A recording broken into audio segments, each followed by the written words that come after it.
అందరికీ నమస్తే, నేను మీ Swapna. Welcome back to my channel. ఈరోజు నా వీడియో వచ్చేసి రవ్వ హల్వా అండి. ఈ పాలల్లో నానబెట్టిన రవ్వతో ఏ విధంగా హల్వాని ప్రిపేర్ చేస్తారో నేను చాలా సింపుల్గా వివరంగా చేసి చూపించబోతున్నాను. వీడియోని ఎక్కడ స్కిప్ చేయకుండా ఫుల్ వీడియో చూడండి. రవ్వతో ఉప్మానే కాకుండా అలానే రవ్వ కేసరే కాకుండా ఈ విధంగా హల్వా కూడా ప్రిపేర్ చేసుకోవచ్చండి. చాలా టేస్టీగా ఉంటుంది. వీడియోని ఎక్కడ స్కిప్ చేయకుండా ఫుల్ వీడియో చూడండి. ముందుగా ఈ రెసిపీ కోసం అయితే ఒక మందపాటి కడాయిని తీసుకుని దానిలోకి ఒక 2 టీ స్పూన్ల నెయ్యిని యాడ్ చేసుకుని ఆ నెయ్యి కాస్త వేడైన తర్వాత ఆ నెయ్యిలోకి కాస్త జీడిపప్పు పలుకులు, బాదం పలుకులు వేసి వేయించుకోవాలండి. అదే ప్యానంలోకి కాస్త నెయ్యి ఉంటుంది కదా, అదే నెయ్యిలోకి ఒక కప్పు నిండా రవ్వను తీసుకుని కొంచెం రంగు మారే వరకు వేయించుకోవాలండి. అది కాస్త రంగు మారిన తర్వాత అది తీసి వేరొక బౌల్లోకి యాడ్ చేసుకోవాలి. కాచి చల్లార్చిన పాలని ఒక కప్పు రవ్వకి 3 కప్పుల పాలను యాడ్ చేసుకుని ఆ పాలు ఆ రవ్వ బాగా మిక్స్ అయ్యేలా కలుపుకొని కనీసం ఒక 15 నిమిషాలైనా పక్కన పెట్టేసుకోవాలి. ఈ విధంగా పాలలో నానిన రవ్వ చాలా సాఫ్ట్గా ఉంటుందండి. హల్వా కూడా చాలా మెత్తగా చాలా సాఫ్ట్ ఉంటుంది. సో అందుకోసం అయితే ఈ విధంగా ప్రిపేర్ చేసుకోవాలి. ఆ తర్వాత వేరొక కడాయిని తీసుకుని దానిలోకి ఒక కప్పు రవ్వకి 1.5 కప్పుల షుగర్ యాడ్ చేసుకోవాలండి. ఈ షుగర్లోకి 1 స్పూన్ వాటర్ కానీ లేకపోతే 2 స్పూన్లు వాటర్ కానీ యాడ్ చేసుకుని ఈ షుగరు అండ్ వాటర్ బాగా మిక్స్ అయ్యేలాగా మంచిగా మిక్స్ చేసుకోవాలండి. ఈ షుగర్లో కాస్త వాటర్ కనుక ఎక్కువైపోయిందంటే అది వేరే పాకంలాగా అయిపోతుందండి. సో అందుకని వాటర్ చాలా తక్కువ, 1 స్పూన్ వాటర్ మాత్రం వేసుకుంటే కరెక్ట్గా సరిపోతుందండి. ఈ విధంగా మనము స్టవ్ మీద తిప్పుతూ ఉంటే వేరే కలర్ చేంజ్ అవుతూ ఉంటుంది. ఈ విధంగా సిమ్లో పెట్టి తిప్పుతూ ఉంటే ఈ విధంగా కలర్ చేంజ్ అవుతుందండి. కలర్ చేంజ్ అయ్యి మంచి క్యారమెల్ తయారవుతుంది. ఇది ఈ స్టేజ్లో ఉన్నప్పుడు మీరు బంద్ చేసుకుని దీనిలోకి గీ యాడ్ చేసుకోవాలి. ఒక్క క్షణము అటు ఇటు అయిందంటే మాడిపోతుందండి. మాడిపోయిందంటే ఆ స్వీట్ మొత్తం చేదొచ్చేస్తుంది.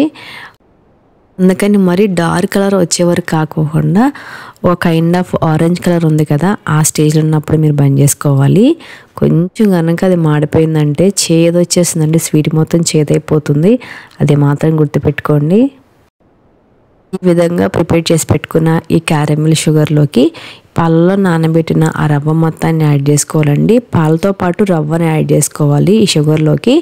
ఈ 3 బాగా మిక్స్ అయ్యేలాగా మంచిగా కలుపుకోవాలండి. ఎక్కడ ఉండలు లేకుండా, గడ్డలు లేకుండా మొత్తం మిక్స్ అయిపోవాలండి.